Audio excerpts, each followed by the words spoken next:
Welcome back to Elections and Chill. Today we'll be discussing the third U.S. midterm election and the rise and fall of the Federalist Party.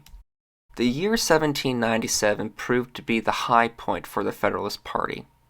The party's nominee for President, John Adams, had won the presidential election that year. The party had also won control of both the House and the Senate for the first time. The Federalists were able to win thanks to exploiting American fears about the revolutionary situation in France. They were able to portray the Democratic Republicans as unhinged radicals who would bring about a French revolutionary-style government to the United States. This tactic worked, and of the 109 seats in the 5th Congress of the United States, 57 were Federalist and 49 were Democratic Republicans. In 1795, the Jay Treaty was passed, which secured a peace with Britain.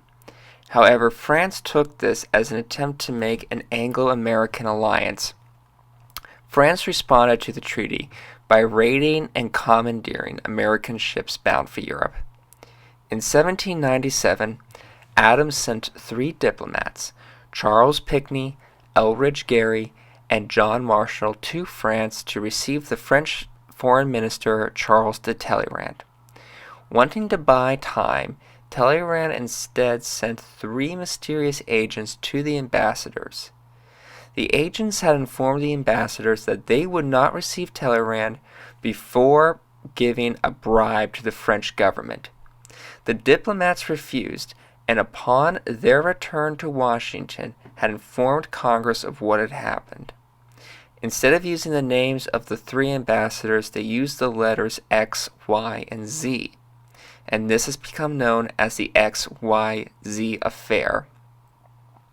War fever quickly ensued, and Congress began making plans for war.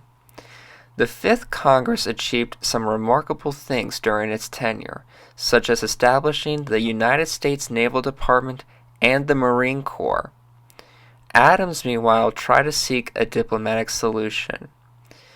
Despite these achievements, the Congress at this time was also known for passing one of the most draconian laws in American history, the Alien and Sedition Acts. These were actually a series of 4 laws passed by Congress and signed into law by Adams that severely curtailed the civil liberties of the American people. One thing it did is that it raised the eligibility requirements to be a U.S. citizen from 5 to 14 years and made it a crime to print or say anything critical of the Adams administration. The Alien and Sedition Acts were vehemently opposed by the Democratic Republicans, who viewed it as a blatant attempt to usurp civil liberties and to stifle freedom of speech. The Democratic Republicans began to increasingly feel that the Federalist Party and the Adams administration were behaving in an authoritarian manner, contrary to the ideals of the Revolution. Now to meet your leaders. The leaders were Theodore Sedgwick of the Massachusetts 1st District for the Federalist Party. His district comprised most of what is now Springfield, which was an early industrial center aligned with Hamilton's vision of an America that was an industrial power.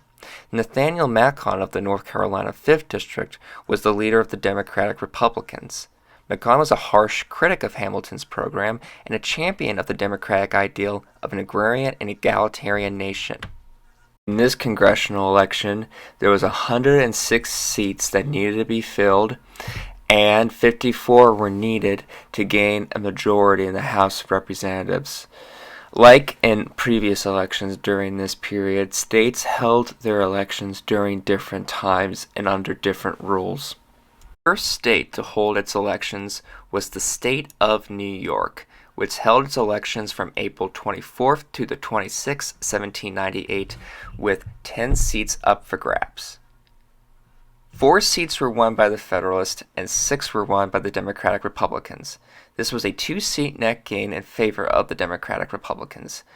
New Hampshire held its election on August 2nd, 1798, with 4 seats up for grabs. The Federalists won all 4 seats. This was no change from the last election. North Carolina held its election on August 10, 1798, with 10 seats up for grabs. 4 seats were won by the Federalists, while 6 were won by the Democratic Republicans. This was a 3-seat net gain in favor of the Federalist Party.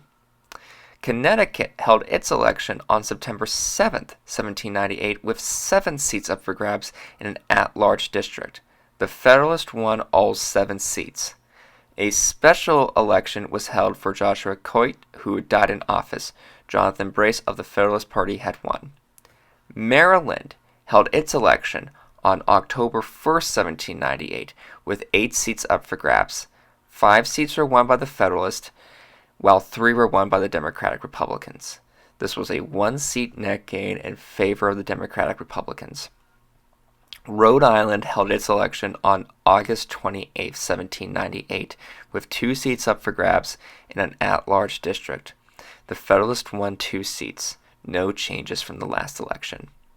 Vermont held its election on September 4, 1798, with 2 seats up for grabs. 1 seat was won by the Federalists and another by the Democratic Republicans. No changes from the last time.